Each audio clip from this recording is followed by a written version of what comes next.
Imam Bayhaqi stated on the authority of Ali, may Allah be pleased with him, who stated, "Once I was present with the Prophet, peace be upon him.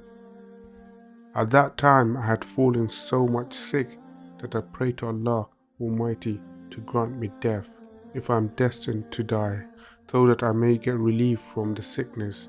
Otherwise, I may be restored to normal health from the sickness if I have to live for some time.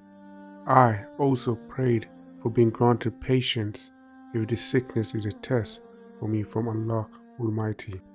Hearing that, the Prophet beat Ali with his foot and observed, "O Ali, repent what you were saying." Ali repeated his prayer. Then the Prophet prayed to Allah Almighty, "O Allah, heal him from the sickness."